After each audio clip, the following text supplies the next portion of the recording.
परमेश्वर की महिमा हो। मेरे प्रिय अजीजों, आज मैं आपको एक बहुत गहरी बात बताने जा रहा हूँ। परमेश्वर का पवित्र वचन सामर्थ से भरा हुआ समुद्र है, जिसकी कोई था या सीमा नहीं होती।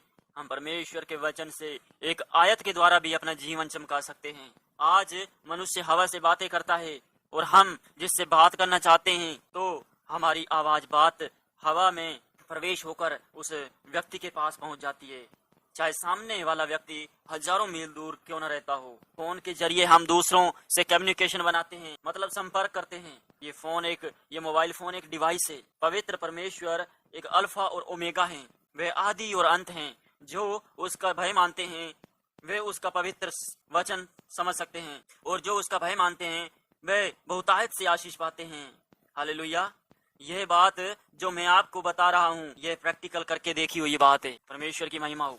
हम परमेश्वर के वचन में से देख सकते हैं, 1 कुरिन्थियों उसका 3 अध्याय और 16 आयत में परमेश्वर का वचन हमसे क्या कहता है।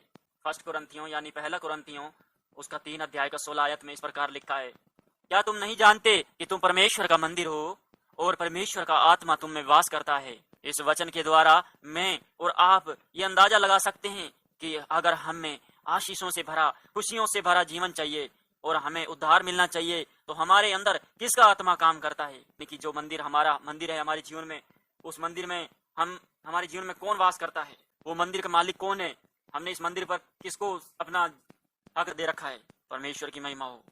मैं और आप परमेश्वर को धोखा नहीं दे सकते, क्योंकि उसका वचन कहता है, धोखा नहीं खाओ, परमेश्वर ठट्ठों में नहीं उड़ाया जाता। हमें अपना जीवन पवित्रता का जीवन जीना है। हमें अपने जीवन में बुरे काम और बुरे पापों से बचना है।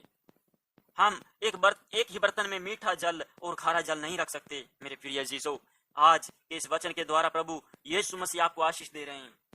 प्रभु के इस वचन को आपने जैसे सुना, इस वचन को समझने के लिए बार बार दोहराने के लिए आप देख सकते हैं, सुन सकते हैं। आशीष वचन मैं आपके जीवन में एक और बोलने जा रहा हूँ। अगर आप प्रार्थना करने का फैसला करें तो आपके साथ कोई तबाही या त्रासदी नहीं हो सकती। आपका मानसिक नजरिया, यानी जिस तरह आप सोचते हैं और महसूस करते हैं और परमेश्वर पर विश्वास करते हैं, वैसे ही आपका भाग्य बन जाता है। इसी को हमारा मानसिक नजरिया बोला जाता है। इंसान जैसा बोएगा वैसा ही उसे काटना पड़ेगा। यह वचन बहुत ही पवित्र और सटीक और गहरा वचन है। यह परमेश्वर का वचन को वही लोग समझ सकते हैं जिनके अंदर परमेश्वर का आत्मा कार्य करता है, जिन्होंने ऑलरेडी अपना जीवन परमेश्वर को दिया हुआ है। जो प्रभु को अपना जीवन दे चुके हैं, वो परमेश्वर के इस वचन को समझ सकते हैं। क्योंकि हम एक आयत के द्वारा, हमने अभी सुना, परमेश्वर के वचन में से एक आयत के द्वारा अपना जीवन चमका सकते हैं। परमेश्वर के वचन में वो सामर्थ्य है। हालेलुया। परमेश्वर की महिमा हो। तो परमेश्वर के वचन के अनुसार, जैसा हमने अभी सुना कि मनुष्य जैसा बोएगा उसे वैसा ही काटना पड़ेगा, तो हमें चौकस रहना पड़े। हम अपने जीवन में क्या बोते हैं। अगर हम संसारी के रूप में, एक एग्जाम्पल के तौर से, अगर हम खेत में गेहूं का बीज बोते हैं, तो हम वहां जब कटनी का समय होएगा, जब बड़ा पेड़ हो जाएगा, तो वहां पे हमको गेहूं का पेड़ ही काटने को मिलेगा। इस वचन को बार बार देखकर सुन सकते हैं, समझने के लिए परमेश्वर की महिमा आपके जीवन में कार्य कर रही है। परमेश्वर की महिमा आपके जीवन में हो रही है बहुतायत से। प्रभु आप सबको आशीष दे। आमीन।